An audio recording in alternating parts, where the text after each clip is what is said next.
வழக்கம் போல் நம்ம மார்க்கெட் இன்னைக்கு நெகட்டிவ்ல தான் வந்து க்ளோஸ் ஆயிருக்கு. கிட்டத்தட்ட 191 புள்ளி நெகட்டிவ்ல வந்து க்ளோஸ் ஆயிருக்கு. அதை பற்றி பார்ப்போம். பஜாஜ் ஆட்டோ ரிசல்ட் கொடுத்துருந்தாங்க. அதுக்கப்புறம் கிட்டத்தட்ட 5.5% மேலே பாசிட்டிவாக இன்னைக்கு வந்து க்ளோஸ் ஆயிருக்கு. அதை பற்றி பார்க்க போகிறோம். கரூர் வைசியா பேங்க் சூப்பரான ஒரு க்ரோத்தில் இருக்காங்க. ஸ்டாக்கோட ப்ரைஸ் நல்லா வந்து இன்க்ரீஸ் ஆகிட்டு இருக்கு. அதை பற்றி வந்து பார்க்க போகிறோம். நம்ம ட்ராக் பண்ணிட்டு இருந்த டேட்டா பேட்டர்ன்ஸ் இன்னைக்கு கிட்டத்தட்ட 12% இன்க்ரீஸ் ஆயிருக்கு. அதை பற்றி வந்து பார்ப்போம். நம்ம சப்ஸ்கிரைபர்ஸ் நிறைய பேர் பிபிஎல் பற்றி கேட்டிருந்தாங்க. அதை பற்றியும் பார்க்க போகிறோம். ரயில்வே செக்டாரில் இருக்கக்கூடிய ரைட்ஸு ஷேரை பற்றியும் பார்க்க போகிறோம். இந்த வீடியோ ஃபுல்லாக பாருங்கள். கண்டிப்பாக உங்களுக்கு ரொம்ப யூஸ்ஃபுல்லாக இருக்கும். நிறைய ஐடியாஸ் இந்த வீடியோவில் வந்து இருக்குது. ஃபஸ்ட்டு நிஃப்டி 50 பற்றி பார்த்துடலாம். இன்றைக்கி நிஃப்டி 50 வழக்கம் போலங்க இன்றைக்கி நெகட்டிவில் தான் க்ளோஸ் ஆகிருக்கு. மற்ற மார்க்கெட்லாம் பாசிட்டிவாக இருந்தாலும் நம்ம மார்க்கெட் நீங்கள் நெகட்டிவில் தான் வந்து இருக்குது. கிட்டத்தட்ட 0.79% ஒரு 191 புள்ளி நெகட்டிவில் இன்றைக்கி வந்து க்ளோஸ் ஆகிருக்கு. 24,000 கட் பண்ணி இன்றைக்கி கீழே போய் க்ளோஸ் ஆகிருக்கு. எம்ஓ ஸ்மால் 250 0.94% நெகட்டிவ். பேங்க் பீஸு 1.22% நெகட்டிவ். இன்றைக்கி பேங்க் ஸ்டாக்ஸ் எல்லாமே ரொம்ப அடி வாங்கியிருக்காங்க. எம்ஓ டிஃபென்ஸ் 0.33% நெகட்டிவ். சில்வர் பீஸு 0.40% positive. Gold 1.20% positive. Auto 0.06% positive. IT வந்து பார்த்தீங்கன்னா 1.52% நெகட்டிவ். இன்றைக்கி ஐடி ஸ்டாக்ஸ் ரொம்ப அடி வாங்கியிருக்காங்க. அதுவும் இல்லாமல் அந்த ஓஎஃப்எஸ்எஸ் கிட்டத்தட்ட 7% நம்ம இன்றைக்கி வந்து நெகட்டிவில் வந்து இருந்தாங்க. Mid 150 0.92% negative. நிஃப்டி 50ல் டாப் 5 கெய்னர்ஸில் பஜாஜ் ஆட்டோ, நெஸ்லே இந்தியா இருக்காங்க. Tata consumer, Eternal, power grid இருக்காங்க. அதே மாதிரி டாப் 5 லூசர்ஸில் IndiGo, doctor Reddy, Jio finance, Infosys, Axis bank வந்து இருக்காங்க. கரூர் வைசியா பேங்க்கு, இந்த பேங்க்கை பற்றி நம்ம எல்லாத்துக்கும் தெரியும். சிட்டியில் இருக்கவங்களும் இந்த பேங்க்கை வந்து யூஸ் பண்ணிட்டு தான் இருக்காங்க. அதுவும் இல்லாமல் கிராமத்தில் இருக்க நிறைய பேர் இந்த பேங்க் வந்து யூஸ் பண்ணிகிட்டு இருக்காங்க. சர்வீஸை பொறுத்த வரைக்கும் ரொம்ப நல்லாவே இருக்கும். இப்போ கிராமத்து சைடு வந்து பார்த்தீங்கன்னா அந்தளவுக்கு கவர்மெண்ட் பேங்க்கோட சர்வீஸ் வந்து இருக்காது. எக்ஸாம்பிள், இப்போ யாராவது கிராமத்து சைடு இருந்தோம்னா, இப்போ நம்ம ஒரு கவர்மெண்ட் பேங்க்குக்கு போயிட்டு பணத்தை போட்டாலும் சரி, இல்லை பணத்தை எடுத்தாலும் சரி, இல்லை ஏதாவது என்கொயரி போனாலும் சரி, அவங்க நம்மளுக்கு வந்து சரியாக வந்து ரெஸ்பான்ஸ் வந்து பண்ண மாட்டாங்க. இல்லைனா வெயிட் பண்ண வச்சுருவாங்க. நானும் வந்து பார்த்தீங்கன்னா ஒரு கவர்மெண்ட் பேங்க்குக்கு போயிட்டு பணத்தை என் அக்கௌண்ட்லேருந்து எடுக்கும் போது காலையில் 10 மணிக்கு போவேன். ஆனால் மதியம் 1 மணி வரைக்கும் நம்ம வந்து உட்கார வச்சுருப்பாங்க. ஆனால் ஏன்னா நமக்கும் தெரியாது, அவங்களுக்கு தெரியாத. கேட்டோன்னா இல்லை வெயிட் பண்ணுங்க அப்படின்ற மாதிரி சொல்லுவாங்க. இல்லை ஏதாவது ஒரு ஃபார்மை ஃபில் பண்ண தெரியாமல் யாராவது வந்தாங்க அப்படின்னா அவங்களுக்கு சரியாக வந்து ரெஸ்பான்ஸ் வந்து பண்ண மாட்டாங்க. இதுவே இந்த கரூர் வைசியா பேங்க்கில் வந்து பார்த்தீங்கன்னா செப்பரேட்டாக அதுக்குன்னு ஒரு ஆள் இருப்பாங்க. ஆனால் கவர்மெண்ட் பேங்க்லேயும் அதுக்கு செப்பரேட்டாக ஒரு ஆள் ஒருத்தவங்க வந்து வச்சுருப்பாங்க. ஆனால் அவங்க வந்து பார்த்தீங்கன்னா எந்த வேலையும் பார்க்க மாட்டாங்க. ஆனால் இந்த கரூர் வைசியா பேங்க்கில் இப்போ நம்ம வந்து ஒரு ஃபார்ம் வந்து ஃபில் பண்ணோம் அப்படின்னு நம்ம யோசிச்சோம் அப்படின்னா கண்டிப்பாக அவங்க வந்து ஹெல்ப் பண்ணுவாங்க. ஃபார்ம் வந்து ஃபில் பண்ணி தருவாங்க. இப்போ அமௌண்ட்டை நம்ம போடுறதா இருந்தாலும் சரி, எடுக்கிறதா இருந்தாலும் சரி, அவங்களே வந்து ஃபில் பண்ணிவிட்டு நீங்கள் கவுண்டருக்கு போங்க, பணத்தை போடுங்க, இல்லைனா பணத்தை எடுத்துங்க அப்படின்ற மாதிரி அவங்க வந்து சொல்லுவாங்க. அதனால் கிராமத்து சைடு வந்து பார்த்தீங்கன்னா நான் பார்த்த வரைக்கும் கரூர் வைசியா பேங்க்கோட சர்வீஸ் வந்து ரொம்ப சூப்பராகவே வந்து இருக்குது. அங்கே ஹெல்ப் பண்ணுறதுக்கு ஆள் வந்து கண்டிப்பாக வந்து இருப்பாங்க. ஆனால் கவர்மெண்ட் பேங்க்லேயும் ஆள் வந்து போட்டிருப்பாங்க. ஆனால் அவங்க வந்து ஹெல்ப் பண்ணது கிடையாது. இது வந்து பார்த்தீங்கன்னா என்னோட ஓன் எக்ஸ்பீரியன்ஸ் தான். இந்த கரூர் வைசியா பேங்க் சர்வீஸ் வந்து ரொம்ப நல்லா இருக்கனால இவங்களோட க்ரோத் வந்து ரொம்ப நல்லாவே இருக்குது. ஸ்டாக்கோட ப்ரைஸ் வந்து பார்த்தீங்கன்னா லாஸ்ட் 5 வருஷத்தில் 719% வந்து அதிகமாக இருக்குது. கிட்டத்தட்ட 339 ரூபாய்க்கு வந்து ட்ரேட் ஆகிட்டு இருக்கு. இவங்க பேங்க்கு, இவங்களோட பிஸ்னஸ் நம்ம எல்லாத்துக்குமே தெரியும். பேங்க்கை பொறுத்த வரைக்கும் என்ன பண்ணுறாங்க அப்படிங்கிறது நம்ம எல்லாத்துக்குமே வந்து தெரியும்.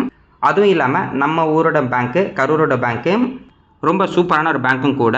இவங்களோட மார்க்கெட் கேப்பு 32,837 கோடிக்கு மேலே வந்திருக்கு. ஸ்டாக்கோட பிஇ ரேஷியோ அப்படிங்கிறது 12 வந்து இருக்குது. இப்போதைக்கு இந்த ஸ்டாக்கோட பி ரேஷியோ 12 அப்படிங்கிறது கம்மியாக இருந்தாலும் இந்த பேங்கை பொறுத்த வரைக்கும் ஸ்டாக்கோட பி ரேஷியோ 12 அப்படிங்கிறது கொஞ்சம் அதிகம் தான். அதை நம்ம அடுத்து வந்து பார்க்கலாம். புக் வேல்யூ 146 ரூபாயில் வந்து இருக்குது. டிவிடெண்ட் ஈல்டு 0.77% வந்து இருக்குது. ஆர்ஓசிஇ 7.62%, ஆர்ஓஇ 19.1%, ஆர்ஓஐசி 7.62%, ஓபி வந்து பார்த்தீங்கன்னா 67.8% வந்து இருக்குது. ஓவராலாக இந்த பர்சன்டேஜ் வந்து சூப்பரான ஒரு பர்சன்டேஜ். இன்டென்சிக் வேலையை பொறுத்த வரைக்கும் 322 ரூபாயில் வந்திருக்கு. பிஇஜி ரேஷியோ வந்து பார்த்தீங்கன்னா 0.39 வந்து இருக்குது. பிஜி ரேஷியோ வந்து பார்த்தீங்கன்னா 2க்கு கீழேயே இருக்குது. அடுத்தது டிவிடெண்ட் பே ரேஷியோ 10%. அதாவது இவங்களுக்கு 100 ரூபாய் லாபம் கிடைக்குதுன்னா அதில் 10 ரூபாய் டிவிடெண்டாக வந்து தந்துகிட்டு இருக்காங்க. அடுத்த டெப்டி ஈக்விட்டி வந்து பார்த்தீங்கன்னா 8.38 வந்து இருக்குது. இவங்க பேங்க் அப்படிங்கிறனால கடன் வந்து கொஞ்சம் அதிகமாக தான் வந்து இருக்கும். அதனால் இது நார்மல் தான். ப்ரைஸ் டு புக் வேல்யூ பார்க்கும்போது 2.29 வந்து இருக்குது. அடுத்தது இவங்களோட சிஏஜிஆர் வந்து பார்க்கலாம். சேல்ஸ் குரோத்தை பொறுத்த வரைக்கும் லாஸ்ட் 10 வருஷத்தில் 7%, ப்ராஃபிட் குரோத் வந்து பார்த்தீங்கன்னா 16% வந்து இருக்குது. மினிமம் இந்த சேல்ஸ் குரோத், ப்ராஃபிட் குரோத் வந்து பார்த்தீங்கன்னா 20%க்கு மேலே இருந்தால் ரொம்ப நல்லா இருக்கும் அப்புறமா எடுத்துக்கலாம். இது பேங்காக இருந்தாலும் ஆல்மோஸ்ட் வந்து பார்த்தீங்கன்னா லாஸ்ட் 5 வருஷத்தில் இவங்களோட சேல்ஸ் குரோத், ப்ராஃபிட் குரோத் ரொம்ப நல்லாவே வந்து இருக்குது. ஸ்டாக்கோட ப்ரைஸும் பாருங்கள், அதுக்கு ஈக்குவலாக வந்து அதிகமாக இருக்குது. லாஸ்ட் 10 வருஷத்தில் 17%. அதாவது 10 வருஷத்துக்கு முன்னாடி இந்த ஸ்டாக்கில் ஒருத்தர் முதலீடு பண்ணியிருந்தா கூட வருஷம் 17% இந்த ஸ்டாக்கோட ப்ரைஸ் வந்து இன்க்ரீஸ் ஆகிருக்கும். இதுவே 5 வருஷத்துக்கு முன்னாடி இந்த ஸ்டாக்கில் ஒருத்தர் முதலீடு பண்ணியிருந்தா கூட கிட்டத்தட்ட வருஷம் 52% இந்த ஸ்டாக்கோட ப்ரைஸ் வந்து ரிட்டர்ன் வந்து கொடுத்துருக்கும். ஏன் போன வருஷம் நம்ம முதலீடு பண்ணியிருந்தா கூட 51% இந்த ஸ்டாக் வந்து ரிட்டர்ன் வந்து கொடுத்துருக்கும். ஏன்னா அந்த அளவுக்கு உங்களோட growth அப்படிங்கிறது ரொம்ப அதிகமாக வந்து இருக்குது. ரிட்டர்ன் ஈக்விட்டி வந்து பார்த்தா கூட கிட்டத்தட்ட 16% மேலே வந்து இருக்குது. சூப்பரான ரிட்டர்ன் ஈக்விட்டி. அடுத்தது இவங்களோட ப்ராஃபிட் அண்ட் லாஸ் ஸ்டேட்மெண்ட் வந்து பார்க்கலாம். ஏன் அப்படின்னா எப்படி இவங்க வந்து இந்த அளவுக்கு growth கொடுத்துருக்காங்க அப்படிங்கிறது இது வந்து தெரியும். மார்ச் 2015 ரெவன்யூ வந்து பார்த்தீங்கன்னா 5396 கோடியும் நெட் ப்ராஃபிட்டாக வந்து 464 கோடி வந்து கொடுத்துருக்காங்க. இதுவே மார்ச் 2026 இவங்களோட ரெவன்யூ 11,074 கோடியும் நெட் ப்ராஃபிட் வந்து பாருங்கள் 2,510 கோடி வந்து கொடுத்துருக்காங்க. வருஷம் இவங்களோட ரெவன்யூ சரி நெட் ப்ராஃபிட்டும் சரி அதிகமாகிட்டே வந்து இருக்குது. அதுவும் இல்லாமல் இவங்களோட பெரிய ப்ளஸ் பாயிண்ட் என்னென்னா இவங்களோட ஃபைனான்சிங் மார்ஜின் வந்து பார்த்திங்கன்னா அதிகமாகிட்டே இருக்குது. அதனால இவங்களோட ப்ராஃபிட் வந்து அதிகமாகிட்டே இருக்குது. இது கண்டிப்பாக வந்து பாசிட்டிவாக வந்து இருக்கும். ஒரு கம்பெனி நம்ம சூஸ் பண்ணும்போது வருஷம் ரெவன்யூ நெட் ப்ராஃபிட் அதிகமாகிட்டு இருக்க மாதிரி நம்ம கம்பெனி சூஸ் பண்ணணும். இந்த பேங்க்கை பொறுத்த வரைக்கும் சூப்பரான ஒரு பர்ஃபார்மன்ஸில் வந்து இருக்காங்க. அடுத்தது இவங்களோட பிஇ ரேஷியோ வந்து பார்க்கலாம். நிறைய பேர்த்துக்கு பிஇ ரேஷியோ வந்து கன்ஃபியூஷன் வந்து இருக்கும். அதாவது ஒரு கம்பெனியோட பிஇ ரேஷியோவை வேறு ஒரு கம்பெனியோட பிஇ ரேஷியோ வந்து செக் பண்ணுவாங்க. அப்படி இல்லைனாலும் ஒரு செக்டாரில் இருக்கக்கூடிய ஒரு கம்பெனி பிஇ ரேஷியோவை வேறொரு செக்டாரில் இருக்கக்கூடிய ஒரு கம்பெனி பிஇ ரேஷியோ வந்து செக் பண்ணி பார்க்குறாங்க. அப்படி நம்ம வந்து பார்க்கக்கூடாது. பிஇ ரேஷியோவை எப்படி நம்ம வந்து செக் பண்ணால் அந்த கம்பெனியோட ஹிஸ்ட்ரி பிஇ ரேஷியோ வச்சு செக் பண்ணணும். எக்ஸாம்பிளுக்கு இப்போ இந்த கேவிபியோட அதிகப்படியான பிஇ ரேஷியோ அப்படிங்கிறது ஒரு 13க்கு மேலே வந்து இருக்குது. கம்மி அப்படிங்கிறது மே 2022 வந்து பார்த்தீங்கன்னா கிட்டத்தட்ட ஒரு 5 வரைக்கும் போயிருக்கு. ஆவரேஜ் பிஇ ரேஷியோ அப்படிங்கிறது ஒரு 9.5 இல்லைன்னா ஒரு 10 வச்சுக்கலாம். எப்போல்லாம் ஒரு கம்பெனியோட பிஇ ரேஷியோ ஆவரேஜ் பிஇ ரேஷியோக்கு கீழே வருதோ அது வந்து வாங்கக்கூடிய வாய்ப்பு அப்படின்னு நம்ம வந்து எடுத்துக்கலாம். அதே மாதிரி தான் இந்த கேவிபிக்கும் எப்போல்லாம் இந்த கம்பெனியோட பிஇ ரேஷியோ ஒரு 8 பக்கத்தில் வருதோ அது வந்து நம்ம வந்து வாங்கக்கூடிய ஒரு ஆப்ஷன்ட்டு வந்து பார்க்கலாம். அதே மாதிரி எப்போ நம்ம வந்து ப்ராஃபிட் புக்கிங்காக பார்க்கணும் அப்படின்னா எப்போல்லாம் அதோட ஹையான ஒரு 12, 13க்கு மேலே போகும்போது நம்ம அதை ப்ராஃபிட் புக்கிங்காக பார்க்கலாம். ஆனால் இப்போ வந்து பார்த்தீங்கன்னா இந்த கேவிபி வந்து இதுக்கு முன்னாடி இருந்த growth-ஐ விட லாஸ்ட் 5 வருஷத்தில் இவங்களோட ப்ராஃபிட் எல்லாமே வந்து நல்லா வந்து growth ஆகிட்டு இருக்கு. அதனால இந்த கம்பெனியோட பிஇ ரேஷியோ இப்போ 13-20 வரைக்கும் போனால் கூட ரொம்ப நல்லா இருக்கும். வெயிட் பண்ணி வந்து பார்ப்போம். ஆனால் சூப்பரான ஒரு பேங்க்கு. அடுத்தது பஜாஜ் ஆட்டோ லிமிடெட். இவங்க இப்போ ரீசெண்டாக வந்து ரிசல்ட் கொடுத்துருந்தாங்க. சூப்பரான ரிசல்ட் கொடுத்துருக்கனால இந்த கம்பெனி இன்னைக்கு கிட்டத்தட்ட 5.5%க்கு மேலே பாசிட்டிவ் வந்து க்ளோஸ் ஆகிருக்கு. பஜாஜ் ஆட்டோவை பற்றி நம்ம எல்லாத்துக்குமே தெரியும். கண்டிப்பாக இந்த கம்பெனியோட ப்ராடக்டை நம்ம யூஸ் பண்ணிக்கிட்டு தான் வந்து இருப்போம். கண்டிப்பாக ஒரு தடவையாவது நம்ம வந்து யூஸ் பண்ணிகிட்டு இருப்போம். 2 வீலர் 3 வீலர் செக்மெண்ட்டில் இவங்க வந்து இருக்காங்க. கிட்டத்தட்ட 79 கண்ட்ரிக்கு மேலே இவங்களோட ப்ராடக்ட் வந்து சேல் பண்ணிகிட்டு இருக்காங்க. நம்ம யங்ஸ்டர்ஸ்க்கு ரொம்ப பிடிச்ச கேடிஎம் பிராண்டையும் இவங்க வந்து பார்த்தோன்னா இப்போ ரீசெண்டாக வந்து அக்யூர் வந்து பண்ணாங்க. கிட்டத்தட்ட 2007 வந்து அக்யூர் வந்து பண்ணாங்க. மோட்டார் சைக்கிள் செக்மெண்ட்டை பொறுத்த வரைக்கும் நம்ம இந்தியாவில் 2வது மிகப்பெரிய கம்பெனியாக இருக்காங்க. நம்ம வேர்ல்டில் வந்து பார்த்தீங்கன்னா எக்ஸ்போர்ட் பண்ணுறதுல 2 வீலர் அண்ட் 3 வீலரில் லார்ஜஸ்ட் ப்ரொடியூசராக வந்து இருக்காங்க. செக்மெண்ட் வைஸ் பார்க்கும்போது மோட்டார் சைக்கிள் வந்து பார்த்தோன்னா கிட்டத்தட்ட 18% ஷேர் இவங்ககிட்ட வந்து இருக்குது. அதாவது 100 மோட்டார் சைக்கிள் விற்குதுன்னா அதில் 18 மோட்டார் சைக்கிள் பஜாஜோட தான் வந்து இருக்கும். 100cc to 110cc வரைக்கும் வந்து பார்த்தீங்கன்னா பஜாஜ் CD100 இருக்குது. பிளாட்டினா வந்து இருக்குது. 125cc மேலே உள்ள பைக் அப்படின்னா வந்து பார்த்தீங்கன்னா நிறைய பேர் பல்சர் வந்து யூஸ் பண்ணுவாங்க. அதுக்கு அடுத்தது கேடிஎம் நிறைய பேர் வாங்கியிருக்காங்க. அதுக்கப்புறம் அவெஞ்சர் இவங்ககிட்ட வந்து இருக்குது. ஈவியும் இவங்க வந்து பார்த்தீங்கன்னா பண்ணிட்டு இருக்காங்க. அடுத்தது 3 வீலர் செக்மெண்ட்டை பொறுத்தவரைக்கும் கிட்டத்தட்ட 78% மார்க்கெட் ஷேர் இவங்ககிட்ட தான் வந்து இருக்குது. 3 வீலரில் நம்ம இந்தியாவோட சூப்பரான ஒரு கம்பெனி. நம்ம இந்தியாவை பொறுத்த வரைக்கும் 2 வீலர் அண்ட் 3 வீலரில் தவிர்க்கவே முடியாத ஒரு கம்பெனி இந்த பஜாஜ் ஆட்டோ. ப்ரைஸ் வந்து பார்த்தீங்கன்னா கிட்டத்தட்ட 11,000 பக்கத்தில் வந்து இருக்குது. மார்க்கெட் கேப்பு 3 லட்சம் கோடிக்கு மேலே வந்து இருக்குது. ஸ்டாக்கோட பிஇ ரேஷியோ 25 இருக்குது. இண்டஸ்ட்ரி பிஇ ரேஷியோ வந்து பார்த்தீங்கன்னா 38 இருக்குது. புக் வேல்யூ 1389 இருக்குது. Dividend yield 1.39%. ROC 28%. ROE 29%. ROIC வந்து பார்த்தீங்கன்னா 61%. OPM 19.8%. ஓவராலாக அந்த பர்சன்டேஜ் ரொம்ப சூப்பரான ஒரு பர்சன்டேஜ். நம்ம நினச்ச மாதிரி 20%க்கு மேலே வந்து இருக்குது. இன்டென்சிக் வேல்யூ வந்து பார்த்தீங்கன்னா 7727 இருக்குது. பிஜி ரேஷியோ 1.21 வந்து இருக்குது. இது பார்த்தீங்கன்னா பிஜி ரேஷியோ 2க்கு கீழே தான் இருக்குது. டிப்டி ஈக்விட்டி 0.58 இருக்காங்க. பிரைஸ் டு புக் வேல்யூ பார்க்கும்போது 7.87 இருக்குது. இவங்களோட CAGR வந்து பார்க்கலாம். லாஸ்ட் 10 வருஷத்தில் சேல்ஸ் growth 13%, ப்ராஃபிட் growth வந்து பார்த்தீங்கன்னா 10% இருக்குது. ஸ்டாக்கோட ப்ரைஸும் பாருங்கள் அதுக்கு ஈக்குவலாக இன்க்ரீஸ் ஆகிருக்கு. லாஸ்ட் 10 வருஷத்தில் 14%, வருஷம் 14% இந்த ஸ்டாக்கோட ப்ரைஸ் வந்து இன்க்ரீஸ் ஆகிட்டு இருக்கு. ரிட்டர்ன் ஈக்விட்டி கிட்டத்தட்ட 24%க்கு மேலே வந்து இருக்குது. ஓவராலாக நம்ம நினச்ச மாதிரி எல்லா பர்சன்டேஜ் இதில் வந்து இருக்குது. சூப்பரான ஒரு பர்சன்டேஜ் இது எல்லாமே. அது இல்லாமல் சூப்பரான ஒரு கம்பெனி. இவங்களோட ரிசல்ட் வந்து பார்க்கலாம். ஜூன் 2026 சேல்ஸ் வந்து பார்த்தீங்கன்னா 21,689 கோடி, நெட் ப்ராஃபிட் வந்து பார்த்தீங்கன்னா 3,189 கோடி வந்து கொடுத்துருக்காங்க. இதுவே போன குவார்ட்டரில் இவங்களோட நெட் ப்ராஃபிட் வந்து பார்த்தீங்கன்னா 3,492 கோடி வந்து இருந்திருக்கு. இதுவே போன வருஷம் ஜூனில் வந்து பார்த்தீங்கன்னா 2,210 கோடி வந்து கொடுத்துருந்தாங்க. அதாவது குவார்டர் அண்ட் குவார்ட்டர் கம்பேர் பண்ணும்போது இவங்களோட நெட் ப்ராஃபிட் வந்து கம்மியாக இருக்குது. ஆனால் இயர் ஆன் இயர் கம்பேர் பண்ணும்போது நெட் ப்ராஃபிட் அப்படின்னு ரொம்ப அதிகமாக இருக்குது. அதனால தான் இப்போது இந்த கம்பெனியோட ப்ரைஸ் வந்து பார்த்தீங்கன்னா நல்லா இன்க்ரீஸ் ஆகிருக்கு. சூப்பரான ஒரு ப்ராஃபிட் வந்து கொடுத்துட்ருக்காங்க. அடுத்தது இந்த கம்பெனியோட பிஇ ரேஷியோ வந்து பார்க்கலாம். அதிகபட்ச பிஇ ரேஷியோ அப்படிங்கிறது ஒரு 44 வரைக்கும் போயிருக்கு 2024. அதுக்கப்புறம் பார்த்தீங்கன்னா கொஞ்சம் கம்மியாகவே இப்போதைக்கு ஆவரேஜ் பிஇ ரேஷியோக்கு கீழே தான் வந்து ட்ரேட் ஆகிட்டு இருக்கு. இதை நம்ம வந்து பார்த்தீங்கன்னா நல்ல ஒரு வாய்ப்பாக பார்க்கலாம். மேபி இப்போ ஆட்டோ செக்டராக கீழே போகுது அப்படிங்கிறதுக்காக இந்த ஸ்டாக்கோட ப்ரைஸும் கீழே வந்துச்சு. இன்னமும் கீழே போனால போகும். கிட்டத்தட்ட 12,600 ரூபாயில் வந்து போயிருந்துச்சு. அதுக்கப்புறம் வந்து பார்த்தீங்கன்னா அப்படியே கொஞ்சமாக கம்மியாகவே மறுபடியும் ரிவர்சல் ஆகிட்டு இருக்கு. பார்க்கலாம்.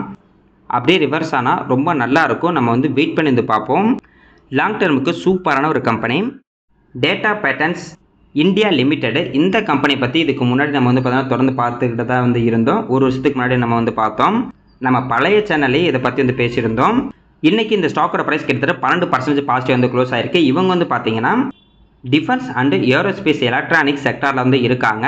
டிஃபென்ஸ் அண்ட் ஏரோஸ்பேஸுக்கு தேவையான எலக்ட்ரானிக் ப்ராடக்ட் வந்து மேனுஃபேக்சரிங் அண்ட் சேல்ஸ் வந்து பண்ணிக்கிட்டு இருக்காங்க. கிட்டத்தட்ட இந்த பிஸ்னஸில் 35 வருஷம் எக்ஸ்பீரியன்ஸ் இவங்களுக்கு வந்து இருக்குது. இவங்களோட ப்ராடக்ட் வந்து பார்த்தீங்கன்னா ஸ்பேஸு, ஏரு, லேண்டு, சீ எல்லாத்துக்கும் வந்து யூஸ் பண்ணிகிட்டு இருக்காங்க.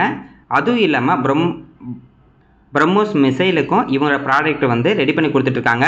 ஹெலிகாப்டருக்கும் இவங்களோட ப்ராடக்ட் வந்து யூஸ் ஆகிட்டு தான் இருக்குது. அதாவது இவங்களோட ப்ராடக்ட் வந்து பர்டிகுலராக இப்போ வந்து பார்த்தோன்னா ஸ்பேஸுக்கு மட்டும்தான், இல்லைனா லேண்டில் இருக்கக்கூடிய ஆர்மிக்கு மட்டும்தான் யூஸ் பண்ணணும் அப்படிலாம் கிடையாது. இவங்க ப்ராடக்ட் வந்து எல்லாத்துக்குமே வந்து யூஸ் பண்ண முடியும்.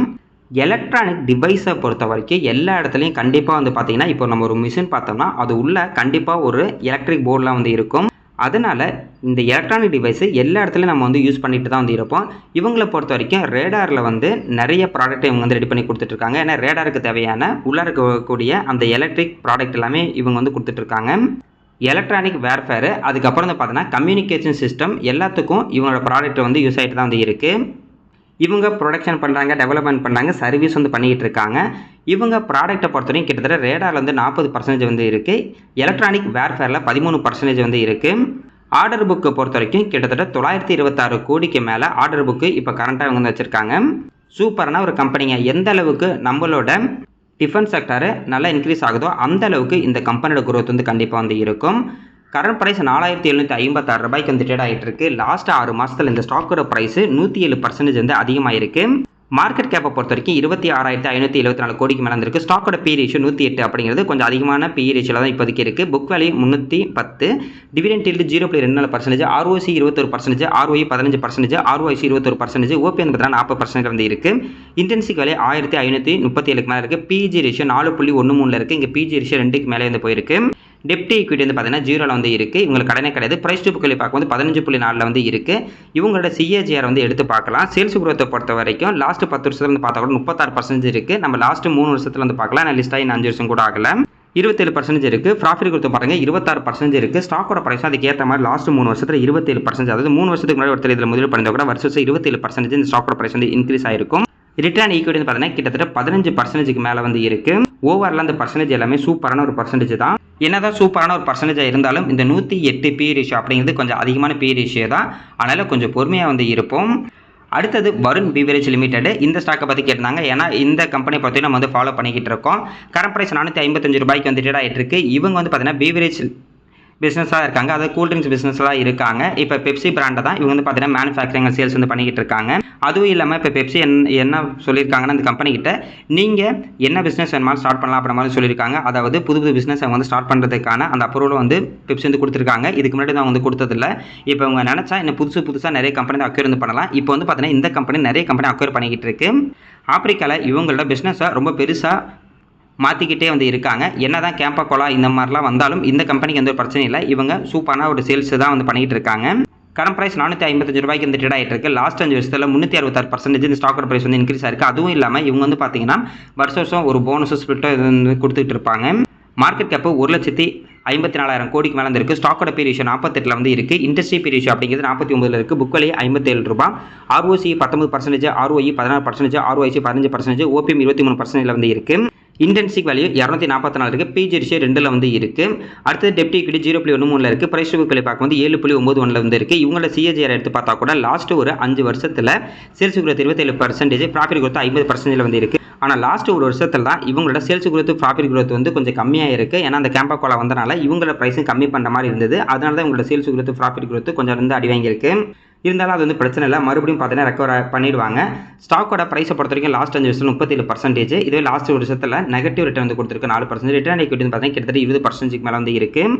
இவங்க இப்போ ஜூலை 28 வந்து ரிசல்ட் கொடுப்பாங்கன்னு நினைக்கிறேன். பார்க்கலாம், அந்த ரிசல்ட்டை நல்லா கொடுத்தாங்கன்னா மேபி இப்போ இந்த ஸ்டாக்கோட ப்ரைஸ் கீழே இருக்கிறதுக்கும் அதுக்கும் நல்லா இன்க்ரீஸ் ஆகிறதுக்கு ஒரு வாய்ப்பு இருக்கும். அடுத்து இந்த கம்பெனி பி ரேஷியோ வந்து பார்க்கலாம். அதிகபட்ச பி ரேஷியோ அப்படிங்கிறது 100 வரைக்கும் போயிருக்கு. கம்மியானது வந்து பார்த்தீங்கன்னா கிட்டத்தட்ட 50 பக்கத்தில் இருந்துச்சு. ஆனால் அப்புறம் அதை விடையும் கீழே போணுச்சு, 45 பி ரேஷியோ வரைக்கும் போணுச்சு. அப்போ கூட நம்ம சப்ஸ்கிரைபர்ஸ் நிறைய பேர் இந்த ஸ்டாக் வாங்கியிருந்தோம், நான் கூட வாங்கியிருந்தேன். அதுக்கப்புறம் வந்து பார்த்தீங்கன்னா நல்ல ஒரு ப்ராஃபிட் வந்து சேல் பண்ணிவிட்டு மறுபடியும் வந்து பார்த்தீங்கன்னா ஒரு என்ட்ரி வந்து எடுத்திருக்கேன். இப்போ ரீசெண்டாக தாங்க வாங்கினேன், இப்போ 2 நாளைக்கு முன்னாடி தான் வாங்கியிருக்கேன். ஆவரேஜ் பி ரேஷியோ அப்படிங்கிறது 60க்கு கீழே வந்து இருக்குது. இந்த கம்பெனியை பொறுத்த வரைக்கும் ஆவரேஜ் பி ரேஷியோ கீழே இந்த பி ரேஷியோ இருந்துச்சுன்னா, அது 60 கீழே இருந்துச்சுன்னா அதை நம்ம வந்து நல்ல ஒரு ஆப்ஷன் வந்து பார்க்கலாம். அதே மாதிரி அதிகபட்சம் 90க்கு மேலே போணுச்சு அப்படின்னா ப்ராஃபிட் புக்கிங்கான ஒரு ஆப்ஷன்ட்டையாக நம்ம வந்து பார்க்கலாம். பார்ப்போங்க, கொஞ்சம் பொறுமையாக வந்து இருப்போம். இந்த ரிசல்ட்டை பொறுத்து எப்படி இது ட்ரேட் ஆகுது அப்படின்னு வெயிட் பண்ணி பார்க்கலாம். மேபி நல்ல ரிசல்ட் கொடுத்தா நிறைய வாய்ப்பு இருக்குது. அடுத்தது ரைட்ஸ் லிமிடெட். இந்த ரைட்ஸ் லிமிடெட் வந்து பார்த்தீங்கன்னா ரயில்வே செக்டரில் தான் இருக்காங்க. ரயில்வே செக்டரை பொறுத்த வரைக்கும் ரோலிங் ஸ்டாக்ஸு எல்லாமே அவங்க வந்து பண்ணிகிட்டு இருக்காங்க. ரோலிங் ஸ்டாக்ஸ்னால் ஒன்றுமே இல்லைங்க, ரயில்வே ட்ராக்கில் போகக்கூடிய வெஹிக்கிள் எல்லாமே வந்து பார்த்தீங்கன்னா ரோலிங் ஸ்டாக்ஸ் அப்படின்ற மாதிரி சொல்லுவாங்க. எக்ஸாம்பிளுக்கு லோகோமோட்டிவ்ஸ், அதாவது இந்த ஃபஸ்ட்டு வந்து பார்த்தீங்கன்னா ஒரு ட்ரெயினில் வந்து இன்ஜின் இருக்கும், அதுக்கப்புறம் பேசஞ்சர் கோச்சஸ் வந்து இருக்கும், ஃப்ரைட் கோச்சஸ்லாம் இருக்கும். இந்த மாதிரி எல்லாமே இவங்க வந்து பண்ணிட்டு தான் வந்துருக்காங்க. இவங்க engineering consultancy and project management கம்பெனியாக வந்து இருக்காங்க. இவங்க இன்ஃப்ராஸ்ட்ரக்சர் ஒர்க்கும் வந்து பார்த்தீங்கன்னா பண்ணிகிட்டு இருக்காங்க ரயில்வே செக்டருக்கு. அதுக்கு அடுத்தது எக்ஸ்போர்ட்டும் இவங்க வந்து பண்ணிக்கிட்டு இருக்காங்க. இப்போ பேசஞ்சர் கோச்சஸ், அதுக்கப்புறம் வந்து பார்த்தீங்கன்னா லோகோமோட்டிவ், இந்த மாதிரி எல்லாத்தையும் இவங்க எக்ஸ்போர்ட்டும் பண்ணிகிட்டு இருக்காங்க. லீஸும் வந்து கொடுத்துக்கிட்டு இருக்காங்க. இவங்களுக்கு அதிகப்படியான ரெவன்யூ அப்படிங்கிறது கன்சல்டன்சியிலேருந்து தான் வந்துகிட்டு இருக்கு. கிட்டத்தட்ட 40லேருந்து 50%. ரோலிங் ஸ்டாக்கில் எக்ஸ்போர்ட் பண்ணுறது வந்து கிட்டத்தட்ட 35 to 40% வந்து வந்துட்டு இருக்கு. டர்ன்கி ப்ராஜெக்ட்டில் 15-20%. அதே மாதிரி லீசிங்கில் வந்து பார்த்தீங்கன்னா 5% வந்துகிட்டு இருக்கு. இவங்களோட growth அப்படின்னு பார்த்தீங்கன்னா இப்போ நம்ம இந்தியன் ரயில்வேஸில் வந்து நிறைய இந்த எக்ஸ்பான்ஷன் வந்து பண்ணிட்டு இருக்கோம். புதுசாக வந்து பார்த்தீங்கன்னா ட்ராக் போட்டுட்டு இருக்காங்க. அதனால இவங்களுக்கு அது பாசிட்டிவாக இருந்திருக்கும். அதுக்கப்புறம் மெட்ரோ ரயிலில் நிறைய வந்துகிட்டு இருக்கு. இது எல்லாமே இவங்களுக்கு ரொம்ப பாசிட்டிவாக இருக்கும். இருந்தாலும் இப்போ இந்த ஸ்டாக்கோட ப்ரைஸ் வந்து பார்த்தீங்கன்னா அதோட ஹை லோ ப்ரைஸ் வந்து ட்ரேட் ஆகிட்டு வந்து இருக்குது. கரண்ட் ப்ரைஸ் 215 ரூபாய்க்கு வந்து ட்ரேட் ஆகிட்டு இருக்கு. டிஸ்டாண்ட்லேருந்து இப்போ வரைக்கும் 173% வந்து பார்த்தீங்கன்னா ரிட்டர்ன் வந்து கொடுத்துருக்கு. ஆனால் கிட்டத்தட்ட 400 ரூபா பக்கத்தில் இருந்த ஸ்டாக்கோட ப்ரைஸ் இப்போ 215 ரூபாய்க்கு தான் வந்து ட்ரேட் ஆகிட்டு இருக்கு. மார்க்கெட் கேப் 10,371 கோடிக்கு மேலே வந்து இருக்குது. ஸ்டாக்கோட பி ரேஷியோ பொறுத்த வரைக்கும் 25 இருக்குது. இண்டஸ்ட்ரி பி ரேஷியோ 17 இருக்குது. புக் வேல்யூ 55 வந்து இருக்குது. Dividend yield 3.43%, ROC 22%, ROE 15%, ROIC 17%, OPM வந்து பார்த்தீங்கன்னா கிட்டத்தட்ட 22% வந்து இருக்குது. இன்டென்சிக் வேலையை பொறுத்த வரைக்கும் கிட்டத்தட்ட 110 இருக்குது. பிஜி ரேஷியோ பார்த்தீங்கன்னா நெகட்டிவ்ல வந்து இருக்குது. நெகட்டிவ்ல 2.87, இது மட்டும் கொஞ்சம் நெகட்டிவாக இருக்கும். டெப்ட் ஈக்விட்டி 0, உங்களுக்கு கடன் கிடையாது. அடுத்து பிரைஸ் புக் வேலையை பார்க்கும்போது 3.94 வந்து இருக்குது. அடுத்தது இவங்களோட சேல்ஸ் குரோத் ப்ராஃபிட் குரோத் வந்து பார்க்கலாம். சேல்ஸ் குரோத் ப்ராஃபிட் குரோத்தை பொறுத்த வரைக்கும் ரொம்ப கம்மியாக இருக்குங்க. இங்கே வந்து பாருங்கள் 10க்கு கீழே தான் வந்து இருக்குது. அதனால தான் இந்த ஸ்டாக்கோட ரிட்டர்ன் அப்படிங்கிறது ரொம்ப கம்மியாக இருக்குது. ஸ்டாக்கோட ப்ரைஸ் வந்து பார்த்தீங்கன்னா கிட்டத்தட்ட லாஸ்ட் 5 வருஷத்தில் 9% வந்து ரிட்டர்ன் கொடுத்துருக்கு CAGRல. ரிட்டர்ன் ஈக்விட்டி பார்த்தீங்கன்னா கிட்டத்தட்ட 18% இருக்குது. மேலே இருக்கக்கூடிய ROCE, ROE, ROIC, OPM இது எல்லாமே நல்லா இருந்தாலும் சேல்ஸ் குரோத் ப்ராஃபிட் குரோத் பார்த்தீங்கன்னா கொஞ்சம் 10க்கு மேலே இல்லைனா ஒரு 20க்கு மேலே இருந்துச்சுன்னா கண்டிப்பாக ஸ்டாக்கோட ப்ரைஸ் அதுக்கேற்ற மாதிரி இன்க்ரீஸ் ஆகிருக்கும். ஆனால் இப்போ வந்து கம்மியாக இருக்கனால தான் பிரச்சனை. அடுத்தது இவங்களோட ப்ராஃபிட் அண்ட் லாஸ் ஸ்டேட்மெண்ட் வந்து பார்க்கலாம். ஏன்னா இதில் தான் நம்மளால தெளிவாக தெரிஞ்சுக்க முடியும். மார்ச் 2015 1013 கோடியும் நெட் ப்ராஃபிட் வந்து பாருங்கள் 312 கோடி வந்து கொடுத்துருக்காங்க. இதுவே இப்போ மார்ச் 2020 வந்து நெட் ப்ராஃபிட் 633 கோடி வந்து அதிகமாக வந்து தான் கொடுத்துருக்காங்க. அதுக்கப்புறம் அப்படியே பாருங்கள் இவங்க நெட் ப்ராஃபிட் வந்து கொஞ்சமாக கம்மியாக இருக்குது. அதனால தான் இந்த ஸ்டாக்கோட ப்ரைஸ் வந்து பார்த்தீங்கன்னா ஓரளவுக்கு மேலே போயிட்டு அதுக்கப்புறம் இப்போ கம்மியாக தான் ட்ரேட் ஆகிட்டு இருக்கு. இருந்தாலும் நல்ல ப்ராஃபிட் தான் வந்து கொடுத்துருக்காங்க. இந்த மார்ச் 2026 இப்போ கொஞ்சமாக இன்க்ரீஸ் ஆகிட்டு இருக்கு. பார்க்கலாங்க மறுபடியும் எப்போ இந்த ஸ்டாக் வந்து இவங்களோட நெட் ப்ராஃபிட் வந்து அதிகமாக கொடுக்குறாங்களோ அப்போ தான் மறுபடியும் இந்த ஸ்டாக்கோட ப்ரைஸ் வந்து இன்க்ரீஸ் ஆகிறது தான் நிறைய வாய்ப்பு இருக்குது. ஆனால் இதில் இருக்க இப்போ ஒரு நெகட்டிவ் என்னன்னா OPM பர்சன்டேஜ் 34%, 29% இருந்த இடத்துல இப்போ வந்து 23% தான் OPM பர்சன்டேஜ் வந்து இருக்குது. இதுவும் கொஞ்சம் நெகட்டிவாக இருக்கும். அதாவது சிம்பிளாக சொல்கிறேங்க, ஒரு கம்பெனியோட நெட் ப்ராஃபிட் வந்து எந்த அளவுக்கு அதிகமாகுதோ அந்த அளவுக்கு அந்த ஸ்டாக்கோட ப்ரைஸ் வந்து அதிகமாகும். இப்போதைக்கு நெட் ப்ராஃபிட்டை வந்து இங்கே வந்து அடி வாங்கியிருக்கு. அதனால தான் இந்த ஸ்டாக்கோட ப்ரைஸும் இப்போதைக்கு வந்து கம்மியாக இருக்குது. பார்க்கலாம். இன்னும் அடுத்தடுத்த குவார்ட்டரில் அப்படியே ரிசல்ட் வந்து நல்லா கொடுத்தாங்கன்னா ரொம்ப நல்லாயிருக்கும். நம்ம வெயிட் பண்ணி வந்து பார்ப்போம்.